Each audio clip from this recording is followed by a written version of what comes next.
नमस्कार, आप देख रहे हैं बोलता हिमाचल। मैं हूं अर्नब और लेकर आया हूं देवभूमि हिमाचल से आज की बड़ी और महत्वपूर्ण खबरें। मौसम से लेकर राजनीति तक, पर्यटन से विकास कार्यों तक, हिमाचल प्रदेश में क्या कुछ बदला, क्या है नई हलचल और किन मुद्दों पर सभी की नजरें टिकी हैं। रोजाना खबरों के लिए चैनल को सब्सक्राइब करें, वीडियो को लाइक और शेयर करें। चलिए शुरू करते हैं आज का Himachal news bulletin. CM Sukhu ने लर्निंग एनहांसमेंट प्रोग्राम किया लॉन्च। हिमाचल प्रदेश के मुख्यमंत्री सुखविंदर सिंह सुक्खू ने शनिवार को समग्र शिक्षा की कई महत्वपूर्ण पहलों का शुभारंभ किया। उन्होंने लर्निंग एनहांसमेंट प्रोग्राम 2.0 की लॉन्चिंग की। इसके साथ ही नवनिर्मित विद्या समीक्षा केंद्र VSK का उद्घाटन भी किया। मुख्यमंत्री ने स्कूली शिक्षकों के साथ संवाद कर उनकी सीखने की प्रक्रियाओं और अनुभवों को भी समझा। मुख्यमंत्री ने समग्र शिक्षा निदेशालय शिमला में आयोजित इस विशेष कार्यक्रम में नई तकनीकी पहलों और अत्याधुनिक सुविधाओं का शुभारंभ भी किया। शिक्षा मंत्री रोहित ठाकुर भी इस मौके पर विशेष अतिथि के रूप में उपस्थित रहे। हर विधानसभा क्षेत्र में होंगे 8 से 9 best campus school, CM Sukhu. राज्य में अगले शैक्षणिक सत्र से प्रदेश के स्कूलों में छात्रों के मोबाइल ले जाने और इसके इस्तेमाल पर पूरी तरह प्रतिबंध लगेगा। इस दौरान शिक्षक भी क्लासरूम में फोन का इस्तेमाल नहीं कर सकेंगे। उन्हें अपना फोन स्टाफ रूम में रखना पड़ेगा। उक्त आदेश लागू होने के बाद स्कूल में छात्र फोन के साथ पकड़ा जाता है तो उसका फोन जब्त किया जाएगा। जल्द ही इसको लेकर SOP बनाई जाएगी। स्कूलों में जैमर लगाए जाएंगे। शनिवार को समग्र शिक्षा में लर्निंग एनहांसमेंट प्रोग्राम 2.0 की लॉन्चिंग व नवनिर्मित विद्या समीक्षा केंद्र के शुभारंभ पर मुख्यमंत्री ठाकुर सुखविंदर सिंह सुक्खू ने ये जानकारी देते हुए कहा कि सरकार जल्द ही शिक्षकों के लिए नई ट्रांसफर पॉलिसी लाएगी, जिसमें कई बदलाव किए जाएंगे। JP नड्डा बोले, केंद्र से जारी पैसों का दुरुपयोग, बड़े स्तर पर भ्रष्टाचार हुआ। भाजपा के राष्ट्रीय अध्यक्ष जगत प्रकाश नड्डा ने शनिवार सुबह पार्टी के नए प्रदेश कार्यालय का शिलान्यास किया। इसके बाद JP नड्डा अभिनंदन समारोह के लिए खुली गाड़ी में पीटरहॉफ शिमला पहुंचे। इस दौरान कार्यकर्ताओं ने पुष्प वर्षा से नड्डा का स्वागत किया। JP नड्डा ने हिमाचल प्रदेश की कांग्रेस सरकार पर हमला करते हुए मुख्यमंत्री सुखविंदर सिंह सुक्खू से सवाल किया कि आखिर केंद्र ने आपका कौन सा ख्याल नहीं रखा। नड्डा ने आरोप लगाया कि केंद्र से जारी पैसों का दुरुपयोग हुआ और बड़े स्तर पर भ्रष्टाचार हुआ है।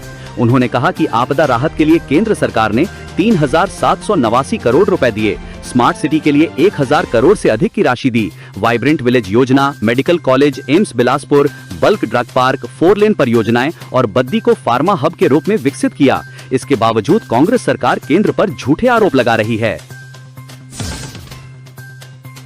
बिजली प्रोजेक्टों पर 2% की दर से लगेगा भू राजस्व। 1 जनवरी से लागू होगी नई व्यवस्था। हिमाचल प्रदेश में बिजली कंपनियों को अब प्रोजेक्ट के औसत बाजार मूल्य का 2% भू राजस्व चुकाना होगा।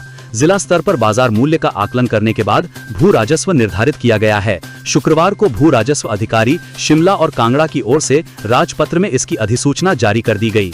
बिजली प्रोजेक्टों पर भू राजस्व 1 जनवरी 2026 से लागू होगा।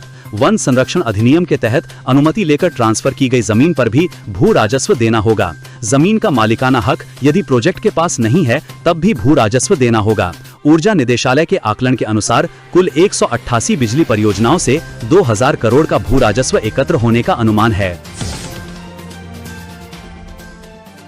विक्रमादित्य सिंह को लंदन में मिला यूथ आइकॉन का पुरस्कार, हिमाचल के युवा मंत्री ने दी प्रतिक्रिया। हिमाचल प्रदेश के लोक निर्माण मंत्री विक्रमादित्य सिंह को अंतर्राष्ट्रीय स्तर पर सम्मानित किया गया। उन्हें 12 दिसंबर को लंदन स्थित ब्रिटिश संसद परिसर में world book of records London की ओर से प्रतिष्ठित यूथ एंड आइकॉन अवार्ड से नवाजा गया। यह पुरस्कार उन्हें युवा नेतृत्व, बौद्धिक राजनीति और प्रदेश में आपदा के दौरान किए गए सराहनीय कार्यों के लिए दिया गया। संस्था का मत है कि विक्रमादित्य सिंह एक प्रभावी नेतृत्व देने के साथ प्रदेश के युवा वर्ग के बीच एक चहेते नेता के रूप में उभरे हैं। इसी आधार पर उन्हें यूथ आइकॉन और इंटेलेक्चुअल पॉलिटिक्स वर्ग में इस पुरस्कार के लिए चयनित किया गया है। स्वयं विक्रमादित्य सिंह ने इंटरनेट मीडिया पर जानकारी साझा की है। अगले शैक्षणिक सत्र से स्कूलों में मोबाइल फोन होगा प्रतिबंधित, सीएम सुक्खू ने किया ऐलान। मुख्यमंत्री सुखविंदर सिंह सुक्खू शनिवार को समग्र शिक्षा के लर्निंग एनहांसमेंट प्रोग्राम 2.0 की लॉन्चिंग और नवनिर्मित विद्या समीक्षा केंद्र का उद्घाटन किया। इस दौरान मुख्यमंत्री ने स्कूली बच्चों के साथ संवाद कर उनकी सीखने की प्रक्रियाओं और अनुभवों को भी समझा। इस विशेष कार्यक्रम में नई तकनीकी पहलों और अत्याधुनिक सुविधाओं का शुभारंभ किया। इस मौके पर सीएम सुक्खू ने ऐलान किया कि अगले शैक्षणिक सत्र से स्कूलों में मोबाइल फोन को प्रतिबंधित किया जाएगा। साथ ही प्राइमरी स्कूलों में खेलकूद प्रतियोगिताएं शुरू होंगी। SP कत्याल बोले, उपभोक्ता शिकायत के लिए शुरू होगा खाद्य आयोग का टोल फ्री नंबर। राज्य खाद्य आयोग के अध्यक्ष डॉक्टर एसपी कत्याल ने कहा कि पीडीएस डिपो में मिलने वाले राशन, मिड डे मील व आईसीडीएस के माध्यम से आंगनबाड़ी में मिलने वाले फूड की जांच के लिए आयोग की ओर से विशेष और स्वचालित यंत्र तैयार करवाया जा रहा है, ताकि विभागीय तौर पर गुणवत्ता जांच को और तीव्र किया जा सके। मंडी में आयोजित प्रेस वार्ता में उन्होंने कहा कि उपभोक्ता शिकायत के लिए राज्य आयोग जल्द ही टोल फ्री नंबर भी जारी करेगा। इस नंबर पर उपभोक्ता राशन की गुणवत्ता में कोई भी कमी पाए जाने की शिकायत दर्ज करवा सकते हैं। इसके अलावा उन्होंने कहा कि खाद्य सामग्री में मिलावट होने पर रिपोर्ट सार्वजनिक करने की पहल भी विभाग की ओर से आने वाले समय में की जाएगी। दिव्यांग कोटे के जेबीटी पदों को सीधी भर्ती से भरने को चुनौती देने वाली याचिका खारिज। हिमाचल प्रदेश हाईकोर्ट ने जेबीटी के 187 पदों पर दिव्यांग व्यक्तियों के लिए 4% आरक्षण के तहत भर्ती की नई प्रक्रिया को चुनौती देने वाली याचिका को खारिज कर दिया है। न्यायाधीश संदीप शर्मा की अदालत ने दोनों पक्षों को सुनने और रिकॉर्ड पर मौजूद सामग्री का अवलोकन करने के बाद पाया कि R&P नियम जेबीटी के 50% पद सीधी भर्ती और 50% बैच वाइज आधार पर भरने का प्रावधान करते हैं। R&P नियम के नियम 16 के तहत आरक्षण समय समय पर सरकार की ओर से जारी आदेशों के अधीन है।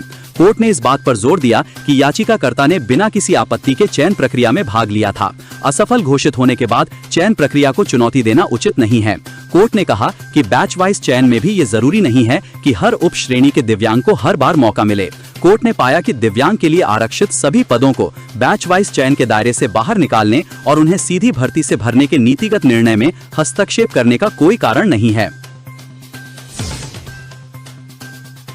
बिना लाइसेंस के तंबाकू उत्पाद बेचने वाली दुकानों पर लगेगा ताला, सरकार ने पंचायतों को दी शक्तियां। हिमाचल के ग्रामीण क्षेत्रों में तंबाकू उत्पाद बेचने के लिए दुकानदार को शर्तों के साथ लाइसेंस लेना अनिवार्य कर दिया गया है। अगर किसी दुकानदार के पास लाइसेंस नहीं है और वो तंबाकू बेच रहा है तो ऐसी स्थिति में पंचायतें दुकानों में ताला लगा सकेंगी। अवैध तौर पर तंबाकू उत्पाद बेचने पर सजा का भी प्रावधान है। लाइसेंस प्राप्त दुकानदार 18 साल से कम उम्र के बच्चों को तंबाकू उत्पाद नहीं बेच सकेंगे। लाइसेंस लेने के लिए दुकानदारों से एक शपथ पत्र लिया जाएगा। इसके लिए दुकानदार का आधार कार्ड, 2 पासपोर्ट साइज फोटो के साथ शपथ पत्र अनिवार्य किया गया है। प्रदेश सरकार ने इस संबंध में आदेश जारी किए हैं। 3 से ज्यादा मंजिलों का मकान बनाने के लिए स्ट्रक्चर इंजीनियर की रिपोर्ट अनिवार्य, तभी मिलेगी वैधता। हिमाचल प्रदेश के शहरी और ग्रामीण क्षेत्रों में अब 3 मंजिला से ज्यादा भवन निर्माण के लिए स्ट्रक्चर इंजीनियर की रिपोर्ट अनिवार्य होगी। 2.5 मंजिला भवन निर्माण के लिए स्ट्रक्चर स्टेबिलिटी प्रमाण पत्र जरूरी होगा। इन दस्तावेजों के बाद ही भवन को वैध माना जाएगा। प्रदेश सरकार ने HPTCP रूल्स 21 में ये प्रावधान किया है। पहले ये शर्त सरकारी भवन निर्माण के लिए होती थी, अब इसे आम लोगों के लिए भी लागू कर दिया गया है। हिमाचल प्रदेश में भूस्खलन और प्राकृतिक आपदा के चलते भवनों को नुकसान हो रहा है। लोगों के मकान मजबूत और इंजीनियरों की सलाह से बने, इसके लिए ये फैसला लिया गया है। नर्सों की पदोन्नति पर हिमाचल प्रदेश हाईकोर्ट का निर्देश, सिस्टर ट्यूटर के रिक्त पद 2 माह में भरें। हिमाचल प्रदेश हाईकोर्ट ने स्टाफ नर्सों की पदोन्नति से संबंधित राज्य सरकार को निर्देश दिया है कि वो सिस्टर ट्यूटर के रिक्त पदों को शीघ्रता से भरें। न्यायाधीश संदीप शर्मा की अदालत ने ये प्रक्रिया 2 महीने के भीतर पूरी करने और याचिकाकर्ताओं को यदि वे पात्र पाए जाते हैं तो पदोन्नति देने का आदेश दिया है। याचिकाकर्ता जो IGMC शिमला और नेरचौक मंडी में स्टाफ नर्स के रूप में कार्यरत हैं, उनका मुख्य आरोप ये था कि वे 21 जनवरी 2025 को सिस्टर ट्यूटर के पद पर पदोन्नति के लिए पात्र हैं। बावजूद विभाग ने उनसे कनिष्ठ स्टाफ नर्सों को लाभ देने के उद्देश्य से उनकी पात्रता तिथि से ठीक पहले 20 जनवरी 2025 को विभागीय पदोन्नति समिति DPC की बैठक की, जिससे कनिष्ठ कर्मचारी सिस्टर ट्यूटर के कैडर में उनसे वरिष्ठ हो गईं। बेलदार की नौकरी के लिए फर्जी प्रमाण पत्र लेकर पहुंच गए 3 अभ्यर्थी, सोलन की नौणी यूनिवर्सिटी में पकड़ा मामला। हिमाचल प्रदेश के डॉक्टर YS परमार औद्यानिकी एवं वानिकी विश्वविद्यालय UHF नौणी में प्रशिक्षु बेलदार पदों की भर्ती प्रक्रिया के दौरान फर्जी प्रमाण पत्र का मामला उजागर हुआ है। विश्वविद्यालय प्रशासन की शिकायत पर पुलिस थाना सदर सोलन में मामला दर्ज कर जांच शुरू कर दी गई है। जांच में 3 अभ्यर्थियों के प्रमाण पत्र फर्जी पाए गए हैं। प्राप्त जानकारी के अनुसार 12 दिसंबर को UHF नौणी विश्वविद्यालय के रजिस्ट्रार सिद्धार्थ आचार्य ने पुलिस को एक शिकायत पत्र प्रेषित किया। शिकायत में बताया गया कि विश्वविद्यालय द्वारा प्रशिक्षु बेलदारों के कुल 5 पदों के लिए विज्ञापन जारी किया गया था। हिमाचल प्रदेश सरकार के कार्मिक विभाग के निर्देशों के अनुसार इन पदों पर चयन प्रक्रिया आवश्यक शैक्षणिक योग्यता में प्राप्त अंकों, शारीरिक दक्षता परीक्षा तथा प्रस्तुत दस्तावेजों के मूल्यांकन के आधार पर की जानी थी। अब मनरेगा का नाम बदलेगी मोदी सरकार, कैबिनेट ने दी मंजूरी, 125 दिन का मिलेगा रोजगार। केंद्र की मोदी सरकार मनरेगा योजना का नाम बदलेगी। इस फैसले पर शुक्रवार को कैबिनेट बैठक में मंजूरी मिल गई है। सरकार मनरेगा का नाम बदलकर पूज्य बापू ग्रामीण रोजगार गारंटी रखने वाली है। इसके तहत ग्रामीण गरीबों को एक वर्ष में 125 दिनों का काम सुनिश्चित होगा। सरकार इसके लिए 1.51 लाख करोड़ रुपए का प्रावधान करेगी। मनरेगा योजना को साल 2005 में तत्कालीन मनमोहन सरकार ने शुरुआत की थी। शुरू में इसका नाम national rural employment guarantee act था। बाद में इसका नाम बदलकर Mahatma Gandhi national rural employment guarantee act मनरेगा किया गया था। यह योजना एक इंडियन लेबर लॉ और सोशल सिक्योरिटी उपाय है, जिसका मकसद काम करने के अधिकार की गारंटी देना है। हिमाचल प्रदेश हाईकोर्ट ने कहा, वरिष्ठ कर्मी को उसके कनिष्ठ से कम वेतन नहीं दिया जा सकता। हिमाचल प्रदेश हाईकोर्ट ने भाखड़ा ब्यास प्रबंधन बोर्ड BBMB के BSL प्रोजेक्ट के मुख्य अभियंता की ओर से दायर अपील को 12 साल बाद खारिज करते हुए कहा कि किसी वरिष्ठ कर्मचारी को उसके कनिष्ठ से कम वेतन नहीं दिया जा सकता है। मुख्य न्यायाधीश गुरमीत सिंह संधावालिया और न्यायाधीश जियालाल भारद्वाज की खंडपीठ ने कहा कि यह स्थापित कानून है कि एक वरिष्ठ कर्मचारी को उसके कनिष्ठ से कम वेतन नहीं मिल सकता। खंडपीठ ने लेबर कोर्ट और एकल जज के फैसले को सही ठहराया और BBMB को मृतक अमरनाथ के आश्रितों को वेतन की बकाया राशि का भुगतान करने का आदेश दिया। अमरनाथ चार्जमैन स्पेशल ग्रेड 1 ने अपने कनिष्ठ लाभ सिंह से कम मूल वेतन मिलने पर वेतन विसंगति का मामला उठाया था। ग्रेट खली के जमीन विवाद पर हरकत में प्रशासन, फास्ट ट्रैक से हो रही जांच, राजस्व अधिकारियों को नोटिस जारी। हिमाचल प्रदेश के जिला सिरमौर में ग्रेट खली के जमीन विवाद की शिकायत पर प्रशासन ने जांच तेज कर दी है। रेसलर ग्रेट खली उर्फ दलीप सिंह राणा ने पांवटा साहिब उपमंडल के सूरजपुर में जमीनी विवाद की उपायुक्त सिरमौर को शिकायत सौंपी थी। इसके बाद अब SDM पांवटा साहिब ने फास्ट ट्रैक से जांच शुरू कर दी है। पांवटा साहिब के SDM गुंजित सिंह चीमा ने बताया कि जमीनी प्रकरण की संवेदनशीलता को देखते हुए जांच को फास्ट ट्रैक आधार पर किया जा रहा है, जिससे न्याय हित में शीघ्र निर्णय लिया जा सके। क्रिप्टो करेंसी मामले में पंजाब हिमाचल में ED की रेड, हो सकते हैं कई अहम खुलासे। क्रिप्टो करेंसी मामले को लेकर ED ने शनिवार को हिमाचल प्रदेश के कांगड़ा और मंडी जिला के अलावा पंजाब के जीरकपुर में कई जगहों पर छापेमारी की है। ED की टीम ने कांगड़ा जिला के नगरोटा बगवान क्षेत्र में ED ने छापेमारी की। ये कार्रवाई CRPF के कड़े सुरक्षा घेरे में की गई, जिससे इलाके में हड़कंप मच गया। ED की टीमों ने गोविंद गोस्वामी और रिटायर SDO के ठिकानों पर छापेमारी की। गोविंद गोस्वामी टांडा मेडिकल कॉलेज में फार्मासिस्ट के पद पर कार्यरत हैं, जबकि SDO Himachal Pradesh state electricity board से रिटायर हैं। सूत्रों के मुताबिक ये कार्रवाई क्रिप्टो करेंसी से जुड़े एक संदिग्ध लेन देन और वित्तीय अनियमितताओं के मामले में की जा रही है। 15 मई 2003 से पहले भर्ती हुए प्रवक्ताओं का फिर बनेगा रिकॉर्ड, स्कूल शिक्षा निदेशालय ने मांगा ब्यौरा। हिमाचल प्रदेश में 15 मई 2003 से पहले भर्ती प्रवक्ताओं का दोबारा से रिकॉर्ड तैयार होगा। पेंशन, वरिष्ठता, सेवा लाभों व अन्य वित्तीय मामलों में पारदर्शिता लाने को ये फैसला लिया गया है। अब रिकॉर्ड में प्रवक्ताओं का PMIS और PRAN नंबर का विवरण पूर्ण रूप से भरना अनिवार्य कर दिया गया है। स्कूल शिक्षा निदेशालय ने सभी जिला अधिकारियों को पत्र जारी कर इसी माह के अंत तक ब्यौरा देने को कहा है। वित्त विभाग की ओर से जारी पत्र का हवाला देते हुए शिक्षा निदेशक आशीष कोहली ने बताया कि 15 मई 2003 या उससे पहले विज्ञापित सूचित पदों पर नियुक्त प्रवक्ताओं, स्कूल कैडर का ब्यौरा दोबारा सत्यापित करने का फैसला लिया गया है। वित्त विभाग ने सभी विभागों को पुराने मामलों का दोबारा परीक्षण करने और सटीक अद्यतन जानकारी उपलब्ध करवाने के निर्देश दिए हैं। कॉलेज कर्मियों की सेवानिवृत्ति आयु 58 वर्ष पर हाईकोर्ट की अंतरिम रोक। हिमाचल प्रदेश हाईकोर्ट ने शिमला के सेंट बीट्स कॉलेज के कर्मचारियों की सेवानिवृत्ति आयु 58 वर्ष और सरकारी सहायता से जुड़े 3 नवंबर 2025 की अधिसूचना और 7 नवंबर 2025 के संचार के क्रियान्वयन और संचालन पर अगली सुनवाई की तारीख तक रोक लगा दी है।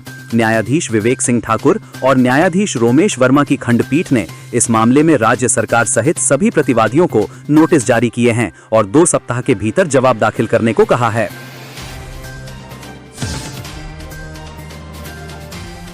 हिमाचल के पर्यटन स्थलों में हिमपात का क्रम शुरू, बर्फ के फाहे गिरते देख झूमे सैलानी, व्हाइट क्रिसमस की जगी आस। हिमाचल प्रदेश में मौसम के करवट बदलते ही बारालाचा, शिंकुला व रोहतांग दर्रे के ऊंचाई वाले क्षेत्रों में हिमपात का क्रम शुरू हो गया है। लाहुल व मनाली घाटी में भी बादल छाए रहने से हिमपात की उम्मीद बढ़ गई है। घाटी में हिमपात होता है तो विंटर सीजन गति पकड़ लेगा।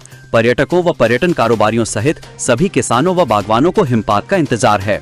क्रिसमस से पहले बर्फबारी होती है तो पर्यटकों के लिए ये बड़ी सौगात होगी। व्हाइट क्रिसमस मनाने के लिए बड़ी संख्या में पर्यटक मनाली पहुंचेंगे। हिमपात के बीच शिंकुला में वाहनों की आवाजाही सुचारू है। एसपी लाहुल स्पीति शिवानी महिला ने पर्यटकों व लोगों ने आग्रह किया कि वो जिस्पा दारचा से आगे ना जाएं। शिंकुला में वाहनों की आवाजाही मौसम पर निर्भर रहेगी। शिंकुला होकर जंस्कार घाटी की ओर आने जाने वालों की सुविधा के लिए स्थापित दारचा पुलिस चेकपोस्ट को जिस्पा में स्थानांतरित कर दिया है। दोस्तों, ये वीडियो आपको कैसी लगी कमेंट बॉक्स में कमेंट करके जरूर बताएं और अन्य खबरों के लिए हमारे चैनल बोलता हिमाचल को अभी सब्सक्राइब करें। वीडियो को लाइक शेयर करना ना भूलें।